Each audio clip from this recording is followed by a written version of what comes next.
Mid-August, now the timeline for Jimmy Garoppolo to be completely cleared to join practices, pass a physical, play for the 49ers or potentially another NFL team. And let's talk offensive line as well today. It is both the best and worst position groups on the San Francisco 49ers going into 2022. All that coming up right now.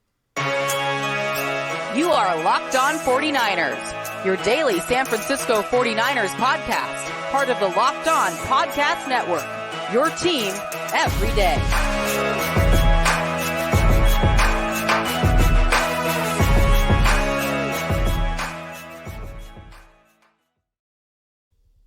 Welcome to Locked On 49ers. Brian Peacock and Eric Crocker with you. I am an NFL analyst, co-host of the Peacock and Williamson NFL show. Croc, you know him, you love him, co-host of the Locked On NFL Draft podcast, former NFL, AFL cornerback, Arena Bowl champion at BD Peacock, at Eric_Crocker is where you can find us on Twitter. Come say hi to us there or come say hi to us in the comments on YouTube. Thanks for making Locked On 49ers your first listen every day here on the Locked On Podcast Network. One thing that happened, Croc, while we were recording our last podcast Tuesday is Ian Rappaport dropped a little nugget about Jimmy Garoppolo. So we didn't get to it on the Wednesday pod because we were already recording. So let's talk about it here for the Thursday show. Before we get to the offensive lineman on the roster, and a little camp preview there.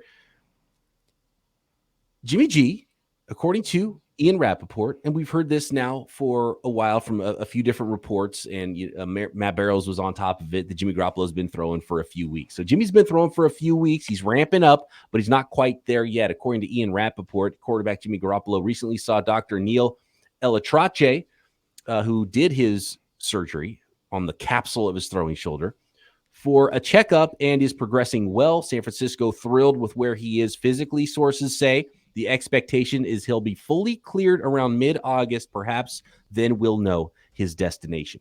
And Ian Rappaport doesn't say perhaps then he'll be at camp competing for quarterback with the 49ers. Perhaps then we'll know his destination. And you can't have a destination if you don't leave somewhere first, right, Croc? So I think that was a big hint in this Rappaport report that Jimmy G's not on the 49ers. And we talked about this earlier in the week, and Barrows brought it up where, look, he's not on the 49ers. He hasn't been on the 49ers since the NFC Championship game. Really, he's not around.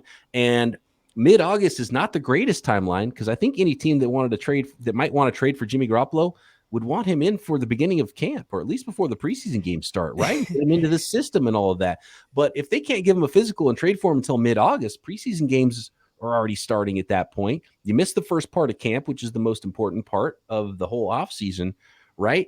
And then you have a quarterback that you still don't know what he's going to be for you, right? I mean, it just seems like a not ideal situation as far as timing. But then again, Croc, is it perfect timing so the 49ers can have an excuse for him not to be at camp and they can still talk trade with teams, and they have a couple of weeks here at the beginning of August after training camp starts with no distraction of Jimmy G being around before they can figure out what's going on. So it gives them a little bit of time as well with Jimmy G being excused because he's still rehabbing his injury wherever he's rehabbing it. Now he could be in Siberia for all I know. I have no idea where Jimmy G is. He's been silent in all of this.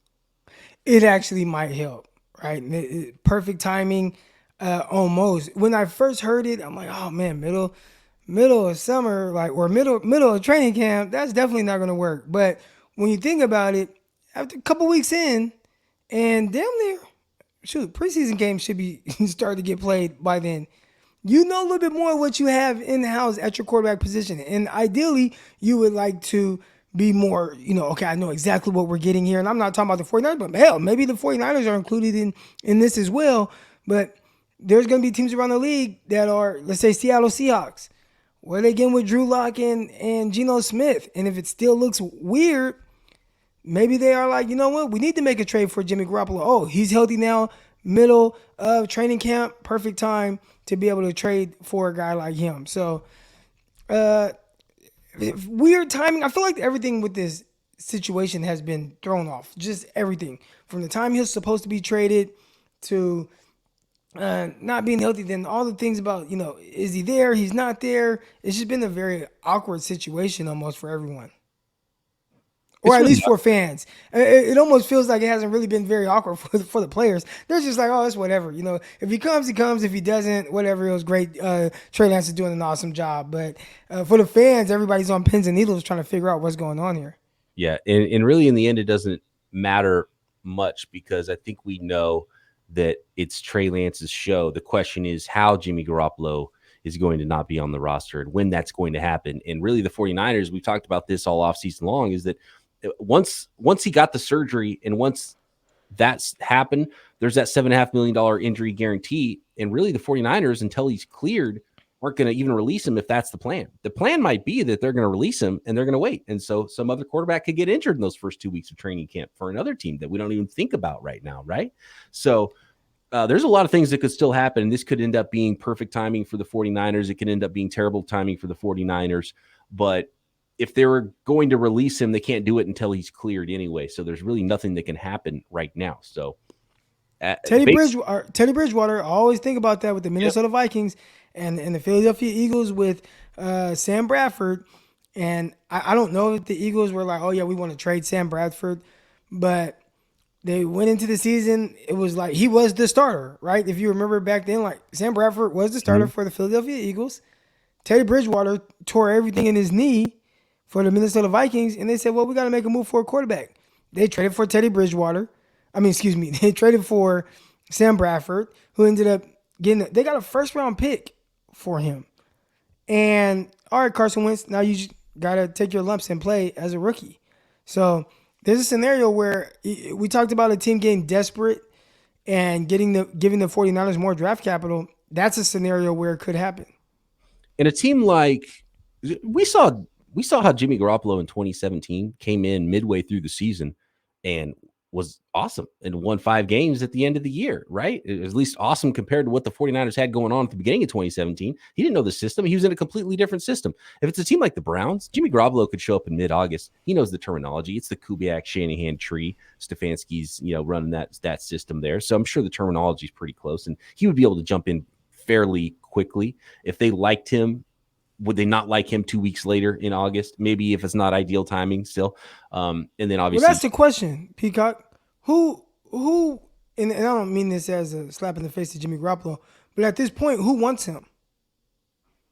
Yeah, I think there's a lot of teams that would sign him if he was a free agent and he would get backup money, right? But the question is, who likes him enough that they would be able to trade for him and take the extra steps necessary to give up a little something. They'd have to restructure the salary. But in reality, Don Yee is the most important part of this, Jimmy Garoppolo's agent, because he's going to be negotiating a new contract with the new team no matter what. So it might be the same money. And it's just pay cuts, restructures, and it just looks different. But the key is the 49ers, are they playing hardball or are they just waiting and they know the score and they know they're not going to be able to trade him at this point? They're just waiting for him to be cleared so they can release him. They just don't want to put that out there just in case something happens because this is the NFL. Someone's going to get hurt, right? If it's a starting quarterback for a team that wants to win, then maybe that changes things. But still, it really doesn't change all that much for me. It was just the timing. I thought it was going to be right before training camp. Now it's going to be mid-August is probably when Jimmy Garoppolo will eventually get released unless something, unless Watson's suspended for the whole year. Maybe there's an injury on another team. Those are the two scenarios I see Jimmy Garoppolo getting traded right now. Yeah. Let's talk offensive line, Croc. Both the best and worst position group on the San Francisco 49ers roster going into 22. A lot of question marks. We'll get to that coming up after I let the folks out there know about Built Bar. Y'all know about Built Bar already. The protein bar that tastes like a candy bar. The people who invented healthy and tasty at the same time. A lot of times you want to reach for a snack that might be good for you, but you're not really excited to grab it and eat it, right? Or you might have that snack that you always love going to.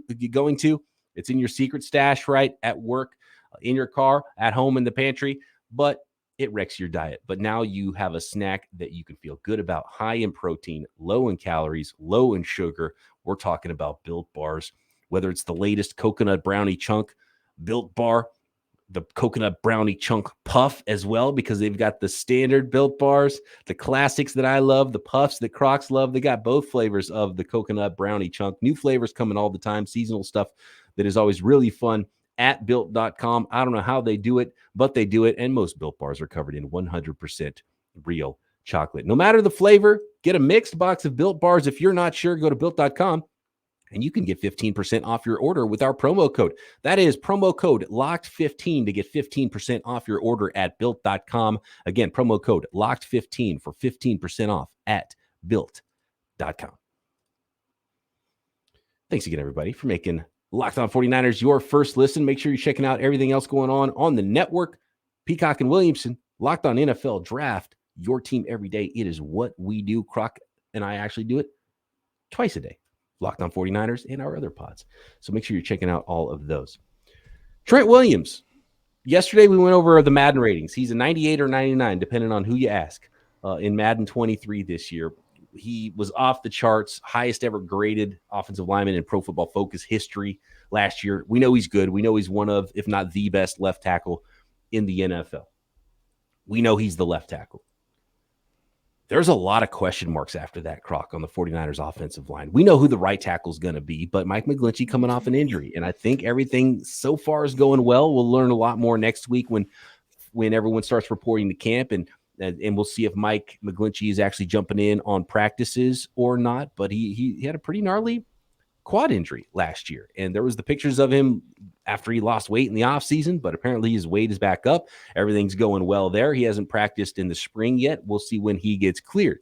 And hopefully he is cleared, because at least you would know that your bookends are set at left tackle and right tackle with Trent Williams and Mike McGlinchey, because there are a ton of questions on the interior. And look, even with McGlinchey, there's enough question if he's going to be healthy coming into camp, right? And Trent Williams, he's played 16 games twice in his NFL career. He doesn't get hurt. If Mike McGlinchey's limping into the season, Trent Williams all of a sudden goes down to injury, the 49ers might have the worst offensive line in the NFL. You know what I mean? Like, it can go that direction.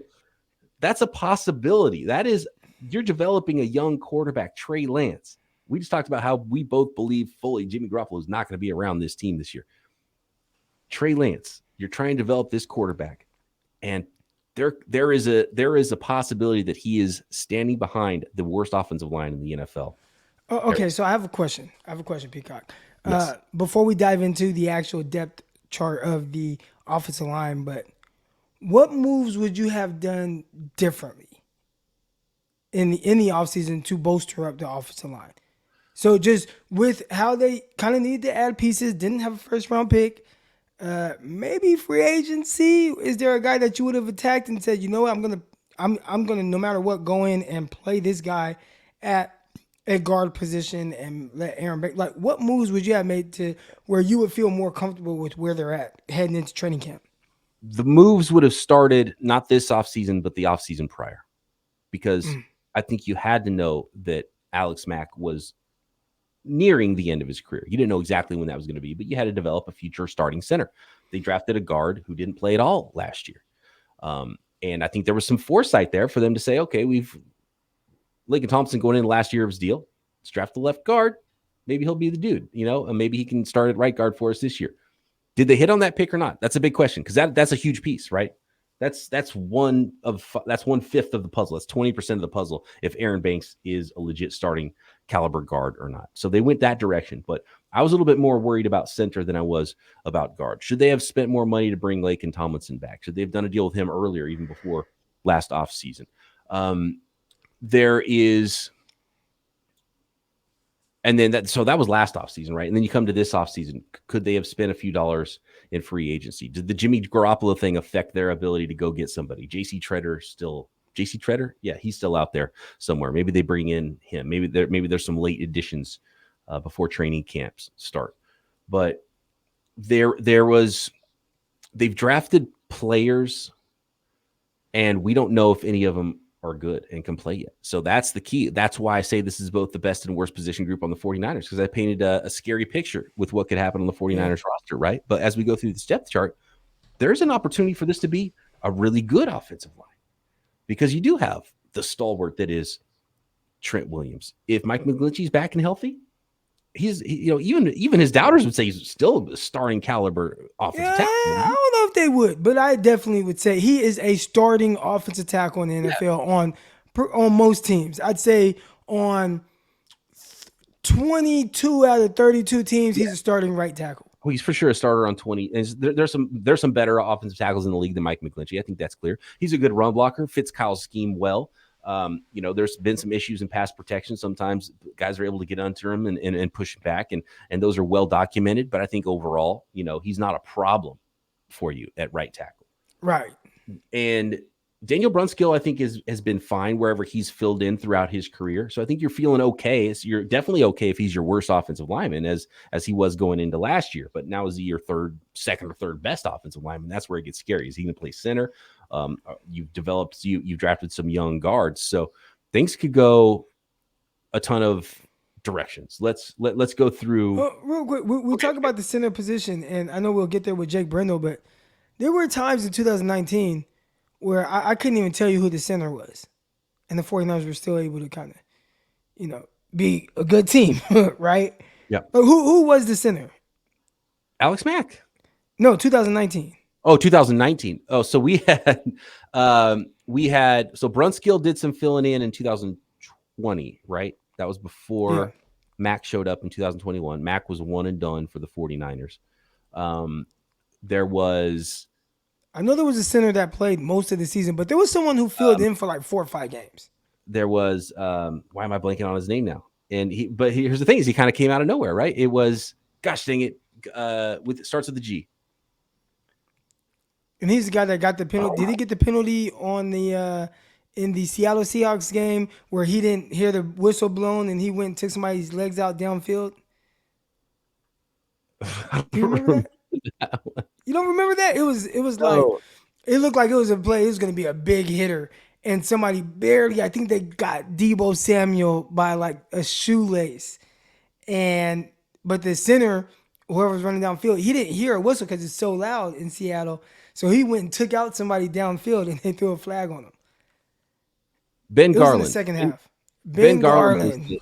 I was thinking about, and he kind of came out of nowhere to be, a solid center for the 49ers. Yeah, see?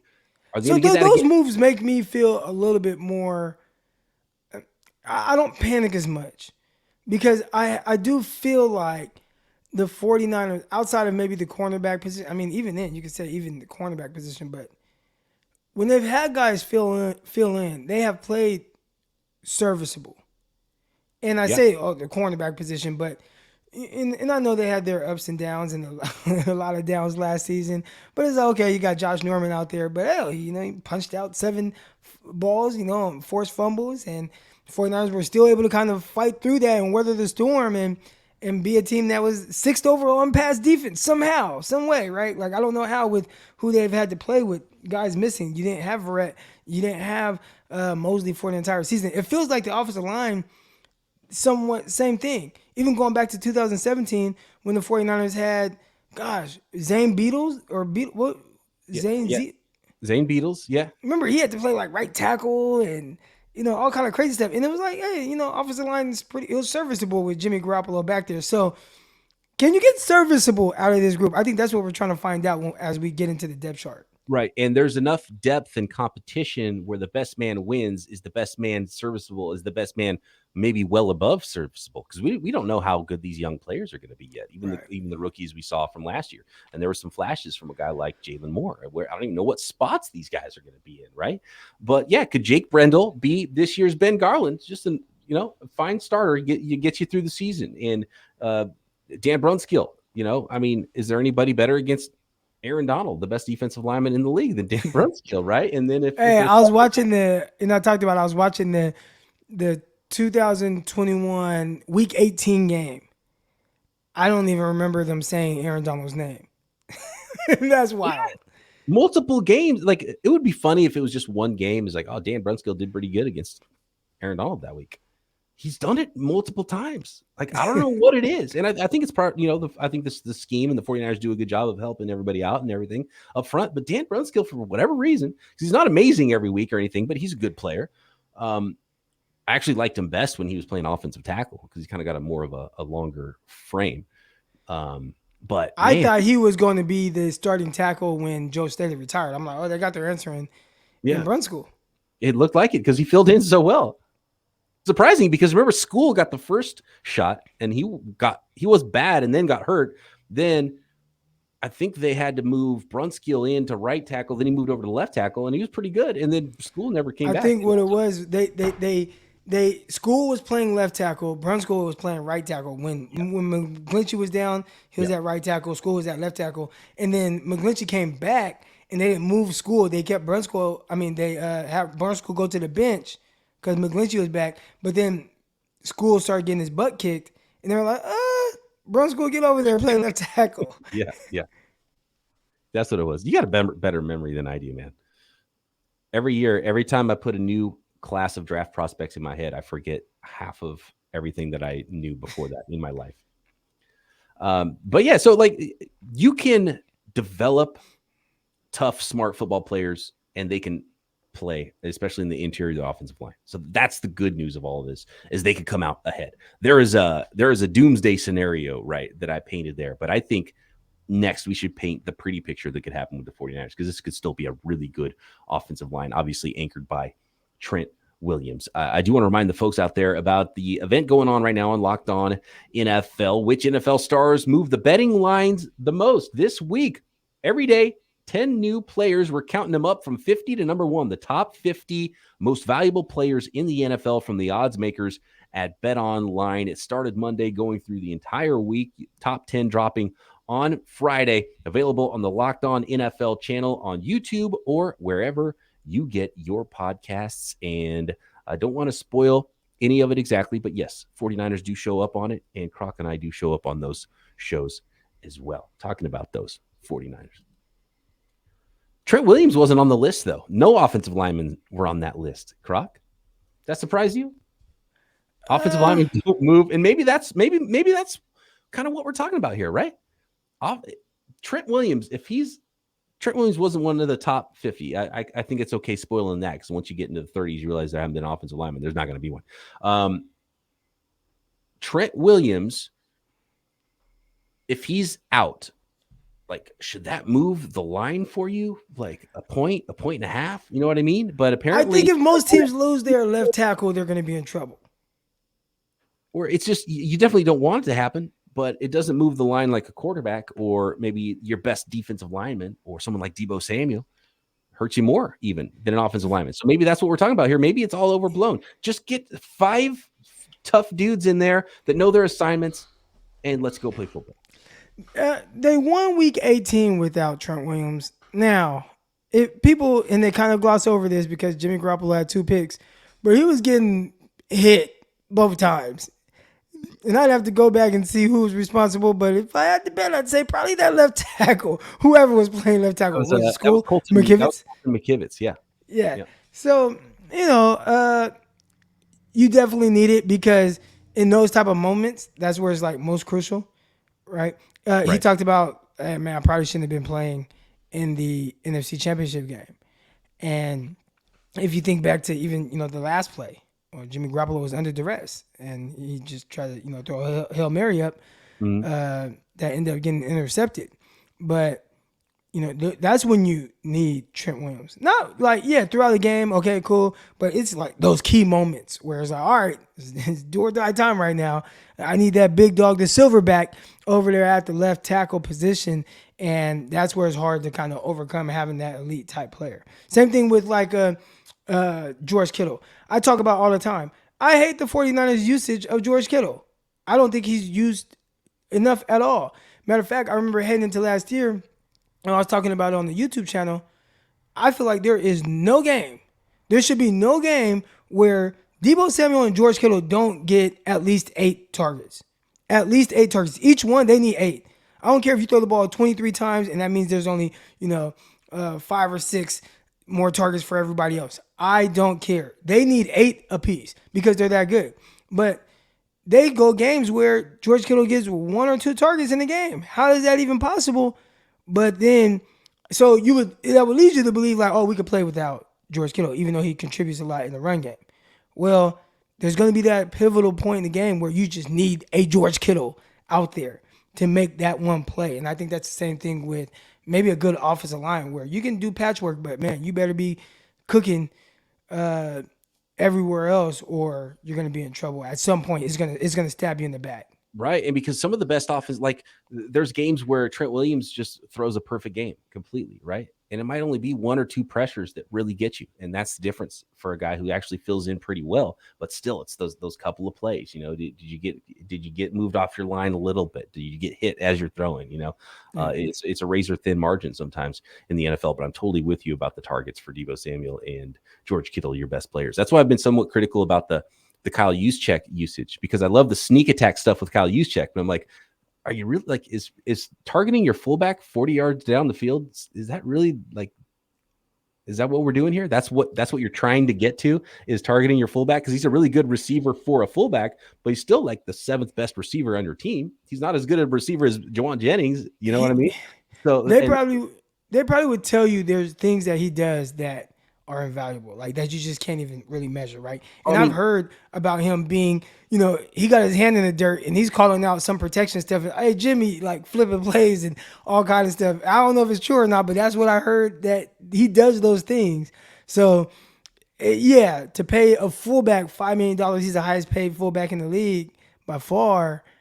But it sounds like there's just some things where, again, it might not show up plain and play out on the stat sheet, same as George Kittle, but you just need him on the field. I saw a picture today. He posted a picture today. I saw it floating around on Twitter, and in the picture it was Kyle Juszczyk in the backfield, George Kittle at the line of scrimmage with his hand in the dirt, and then right next to George Kittle was Trent Williams. And it's just like, man, you just, when you start talking about just having good football players and having a good roster, it's because you're able to have a trio of guys like that on one side of the ball. And then you're like, you could tell them, you could be like, hey, defense, we're running left. Good luck. And you've got those 3 guys leading the way for your running back. And that's it's nice to have built something like that. I agree. They also all 3 had red cleats on, and I thought it was sweet. I like the black cleats personally, but it's not to say anything about, like, I'm not bad mouthing Juszczyk either. He's a great fullback. He's the best fullback in the league, obviously, and he has his, he's a really valuable player. But I'm just talking about, like, when you're trying to draw up targets, I'm like, let's get the ball to Deebo, let's get the ball to George Kittle, and let's not try to get, like, use those plays for your fullback when you need them, but like that shouldn't be the end goal. Is like, hey, let's target Juszczyk 40 yards down the field. The analytics and PFF would probably tell you that it's a waste of resources to pay that much to a fullback. Yeah, and there's that as well. Just roster building, but Kyle Shanahan obviously looks at things very different, and it'll be interesting. That's a question for another day. But when Juszczyk is no longer around, what is Kyle going to just go hunting for the best fullback? Is he going to change his offense? Be like, yeah, I guess it's time to stop using a fullback, because it's not like they're developing fullbacks in college football. They're going to have to get creative to find a fullback. It'll have to be an undersized tight end or somebody that is a big running back that they end up converting or something like that, because you're not going to find another Kyle Juszczyk. Hey man, you got a Poe, Mercer. There it is. It's Poe. No, but so what they might do is go more towards the McVay type of offense. And Kyle, I'm pretty sure he can make that adjustment. Maybe he just finds another fullback that just feels right in. Who is it? Miller, who they had. Miller, didn't he play defense in college and then goes to the 49ers? Yeah. And defensive then he plays from like UCF or something like that. Yeah, and then he goes to 49ers and he's fullback, and he was actually good until he started beating up old people. But maybe oh my god. Yeah, that team, it was a disaster. So maybe they go towards, more of a McVay type offense where they run a ton of 11 personnel more than anyone. I think their concepts, I think a lot of things are very similar. There's just no fullback. And if you have a receiver that is capable of blocking very well, like they have Jawan Jennings, who we feel is probably going to be their slot receiver, their big slot. And you're talking about, I think he's kind of a tight end, right? But utilize him in that role.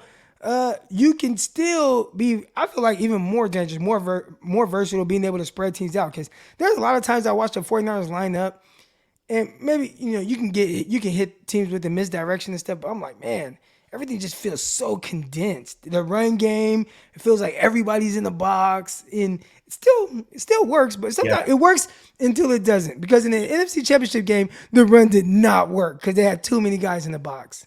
So yeah, and I'm glad you brought that up about Juwan Jennings. And one of our listeners brought it up about how he was the fourth highest graded run blocker for a wide receiver in the NFL. And I've talked about that. When he's in tight, and that's where he lines up a lot, is that big slot. He's a tight end, and the college just doesn't want to tell him that he's a tight end, right? Doesn't want to tell the defenses that they're treating him as a tight end, but go watch the games, and that's how they treat him.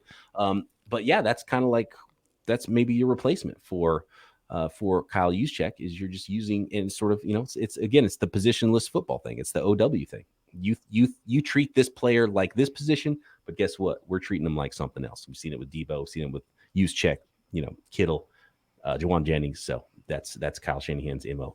Are we in agreement about the 49ers offensive line, that the projected starters would be Trent Williams, left tackle, Aaron Banks, left guard, Jake Brendel, center, Daniel Brunskill, right guard, and Mike McGlinchey, right tackle? Yes, I think Not guessing what it'll end up like, but first rep of first training camp practice, that's probably how they would line up, I'm guessing. I think that's what they would like. Okay. Ideally, that's what they would want. But I mean, I could also see a scenario where Aaron Banks just is more what you and I thought he was coming out, which wasn't a fit for what the 49ers do, and it just doesn't come along, right? And I think everybody's thinking, year two, he's going to take that leap, and he's going to be good, and we hope so. But I could see a scenario where maybe Colton McKivitz beats him out at left guard, and that's another, I don't know if that's not ideal. And I don't even know where Spencer Burford, 49ers fourth-round rookie, is going to line up. It sounds like they're going to treat him as a guard first, but could play tackle. And it sounds like, seeing how they used Colton McKivitz, I think he's got to get those reps behind Trent Williams. So I think they're going to probably leave Colton McKivitz as that swing tackle to start. So that would lead me to believe that there's going to be some competition on that second team offensive line with Colton McKivitz at left tackle. Then you got the rookies, Spencer Burford and Nick Zakelj mixing in there, but really it's last year's fifth rounder and this year's fourth rounder, and Jalen Moore and Spencer Burford. Those two players, I'm really curious to see how they line up. Is it going to be Burford at left guard, Jalen Moore at right guard? Because maybe if Brunskill has to move over, then Jalen Moore plugs in at right guard if Brunskill ends up being the center or something like that. Or maybe do they want Jalen Moore, since he's been around, to compete with the second rounder from last year, Aaron Banks, at left guard? So I'm going to really be watching intently, because that's going to be a really good training camp battle on the interior of the offensive line, left guard and center. And then that second team, where the 49ers have those guys lining up and those guys competing to try to get into the starting lineup or be the first man up if someone is either bad or gets hurt. And if Spencer Burford, the fourth rounder, turns out to be a really good player, or last year's fifth rounder turns out to be a really good player, or Aaron Banks turns out to be a really good player, one or two of those guys actually hit, the 49ers could be in a really good spot, right? With Trent Williams and Brunskill and Mike McGlinchey. So there's a way that this could go really good too. They're just not high pedigree players. All these guys are fourth, fifth round picks. The high pedigree guy is Aaron Banks, and he looked like he was not a dude at all last year, and he slimmed down apparently this year. And I have no reason to doubt that he could improve off of and I fully expect him to improve off of what we saw last year. We'll find out if he is a fit, but there's definitely enough guys to compete. And will that lead to a really solid starting five? Camp battles should bring out the best in people. And one other battle that we have not mentioned yet, we talked about the center position with Jake Brendel, but Donovan West. And I know he was undrafted, and center feels like it's one of those positions where they really like you and you're drafted in the second or third round, or you go undrafted. And he went undrafted. Can he come in and, be that smart, heady center type guy, pick up on everything that they're doing? Kind of the way that they say Jake Brendel has, right? Like they say he's like a coach on the field. He's extremely smart. Can Donovan West pick up on it that way? And then maybe that's the long-term answer at center, where you talked about developing that center type prospect. We should spend just a couple more seconds here on Jake Brendel before we finish up. And, he was an undrafted guy. He has bounced around the league a little bit. Clearly anybody in the league could have picked him up. The Niners picked him up. He did start a couple games with the Dolphins a couple years ago, but he had a pretty athletic profile coming out of college. And he's a veteran. He's already 30 years old, so it's not like he's some young developmental type. He's been around the 49ers for a while now. maybe we're underselling him in that Ben Garland sort of a way. Like he could actually be a pretty darn good center. I don't really know. So that's definitely another one to watch. I think the 49ers would love for him to take that job. And it sounds like, and that's the thing. So I don't know if it's so much the plan necessarily with Alex Mack and Laken Tomlinson moving on, and they didn't really target any. They drafted a bunch of offensive linemen. They didn't target many of them high except for Aaron Banks. I feel like the 49ers have a plan. Clearly, it wasn't necessarily the plan that I would have put into place, but they have a plan, and they must feel pretty good about somebody that they didn't feel the need to add anybody, or we'll find out maybe that they don't feel great and they add some veteran off the street before training camp in the next couple of days. So we might find out that too, and that'll probably tell us a lot if they do sign JC Treader or somebody. I think they're going to give these guys a shot, but they'll know. Kyle Shanahan probably doesn't have super high expectations of these guys. Well, I don't know. You listen to Tabor Pepper on the previous episode, and Pepper says, hey, there's a standard. And Kyle Shanahan, he's going to hold you to that standard and everyone on that roster. So maybe he's holding these guys to that standard. And if they come in and they're not to that standard, he'll see it. He'll see it within the first week. Say, we need to go get somebody. And I think that's what the draft this year told us about last year's draft. It was like, okay, we liked you guys and we drafted you, but we're drafting a couple more just in case. So you better come correct early, or that door is going to swing and someone else is going to come in there because we drafted some other dudes that can play and are going to compete. And not just multiple offensive linemen, multiple defensive backs. We saw 2 cornerbacks get drafted just after drafting 2 cornerbacks last season, which kind of fit the same mold of players, right? You got one guy where you're like, okay, that's an outside guy. The other guy was like, oh, that's a slot guy, right? They did the same thing. They double back, did it again. So nobody's safe. And I like that, man. A lot of competition is going to bring the best out of everyone on this roster.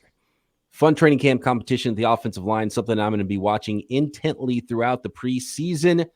Will it be the best or the worst position group on the San Francisco 49ers roster in 2022? I have no idea which way it's going to go. Thanks, everybody, for making Locked On 49ers your first listen. For your second listen, make sure you're checking out everything else going on the network. The top 50 on the Locked On NFL channel. Locked On NFL YouTube is also where you can find the Peacock and Williamson NFL show daily. Of course, Croc doing Locked On NFL Draft. Croc and I back tomorrow right here. Locked On 49ers.